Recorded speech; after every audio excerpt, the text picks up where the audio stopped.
Yeah. Here's another thing that a lot of single mothers aren't understanding.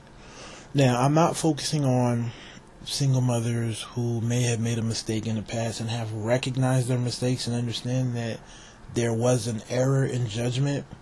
Okay, because I know I have some listeners who are single mothers, and I understand that they're fully aware of their situation and how it's not ideal.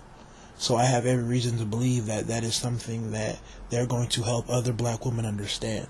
So I don't have a problem with those women, and I don't have a problem with some of the other single mothers who may have had a husband who passed away, or for whatever reason they were established, actually had a productive family, and for whatever reason the husband is not there. I'm not talking about those women.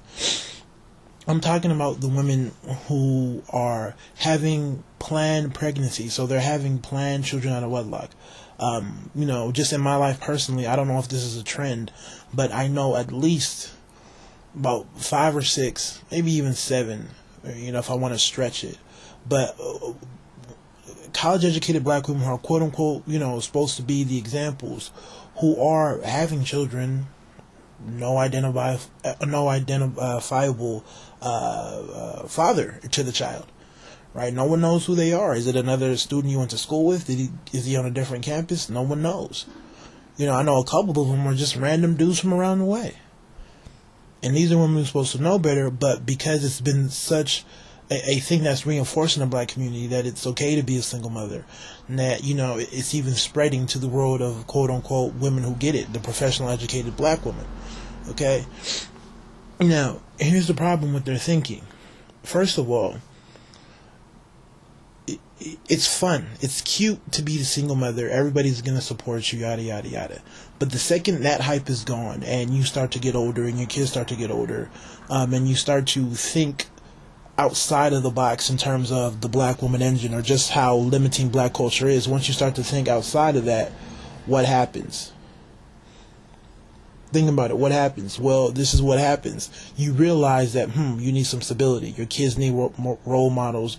You yourself want more out of life. So you're not about, going out, hanging out. You're more about quality time. I want me and my husband to go to this jazz festival. And, I want the Thanksgivings. I want Christmas. So I want the whole family thing. Okay, it's cool to be in your 20s and be the single mother, yada, yada, yada. But once you get older, you start to want more. Okay? So you have that going on. So then you have women who want to turn the corner. And the problem is the men that they want, okay, the men that they think that they deserve or whatever, have a certain way of thinking that we've already talked about. But one thing is that a lot of these men think about the whole idea of their future. They think about the whole idea of inheritance and hopefully being in a position where they can pass on, something monetary to their children, whether it's the business, the assets, or just, money or control of the family trust. Like, he wants to pass that on. And the last thing he wants to deal with is the whole idea of inheritance. Like I said before, no other culture currently and even throughout history played around with the whole idea of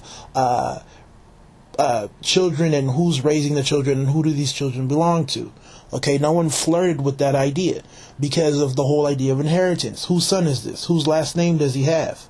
Right? Who's entitled to, the earnings of the father if the father passes away? All those things are important. Hence the whole idea of people not playing around.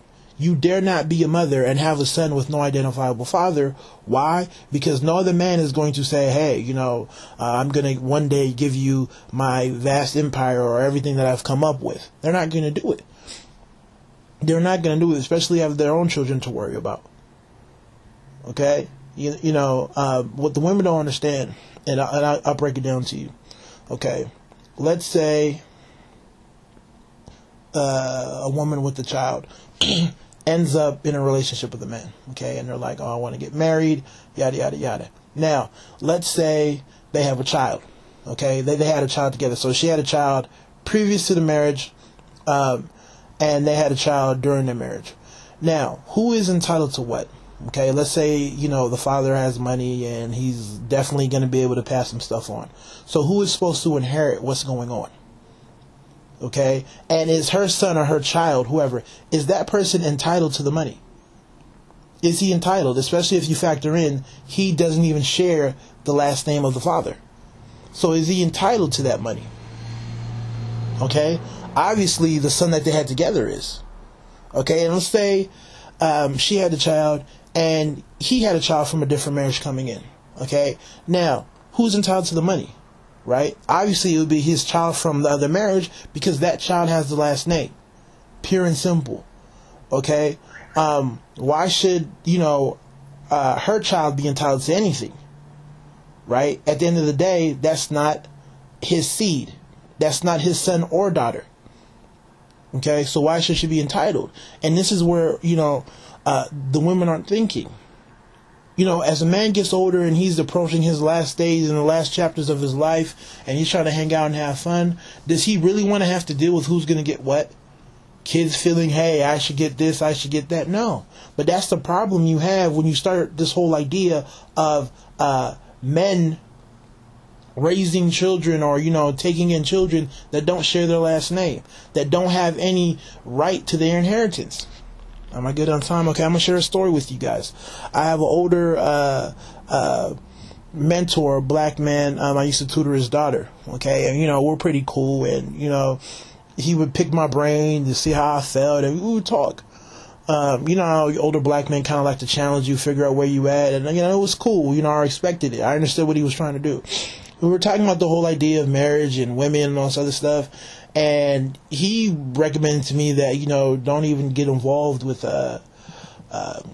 women with children or, be very careful, because he was talking about the issue that his brother was just having.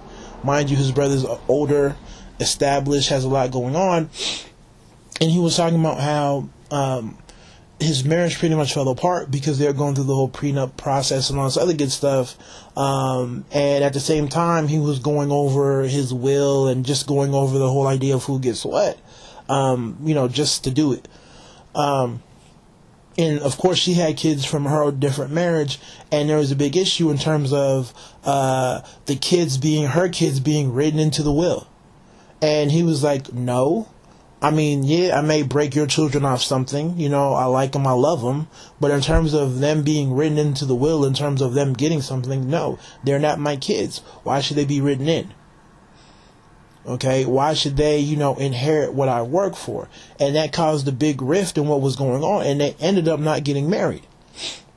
Because he was like, hell no, how are you going to tell me that I'm band-aided to give your children something? And it wasn't even about him saying, oh, I'm not going to give him shit. But she wanted to be, legally put down, like, what the hell's going on? No. This goes to my kids. Okay? They share my last name. At the end of the day, I love your kids to death, but they have the last name of another man. Bringing me back to the whole point of people not playing around with the whole idea of your last name in terms of who's your father versus who's not your father. Especially if that man is considering passing something on. It's a big issue. And other cultures don't deal with it. That's one of the other, I think attributes of cultures that are just families or whatever, groups of people that are doing well. They don't mess around when it comes to who has whose last name and who's responsible for who. And this is something that, a lot of women have to heavily consider. Like, I do get, it's so damaging when you have a group of people who only focuses on the now. And they don't think about 30, 40, 50, 60, and so forth. As if those years don't matter. As if it's only about your 20s. And, maybe your mid-30s. And the rest of your life doesn't matter. It really does get annoying. Especially when you have men who are talking about building. Generation. I want generations to go well. And all of a sudden, now we're dealing with inconsistencies in who belongs to who. Wait a minute. You're not his father. Oh, you're the stepson. Blah, blah, blah, blah. This, that, and the third. And it gets ugly. It really gets ugly. So, I think I've made my point on this topic. It's just something to consider. Because I know everybody feels like they can do whatever, and yeah, you should do whatever, but think about what you do. I get tired of people coming up with these new plans and these new ways of doing things only to have it fail, and then revert back to the men or even the women who understand why people did things a certain way, why people hold on to tradition. Excuse me, it really annoys me. Instead of always contradicting tradition just for the simple sake of it being traditional, understand why people did what they did. There's a reason to why people acted a certain way. There's a reason to why people were so unforgiving when people fucked up. But, a lot of these new modern people don't understand what's going on. And when they make the mistake and they get older, all of a sudden, they want the benefits of the people who chose to stick to tradition and what worked. So you guys take it easy. Tell me how you feel. God bless.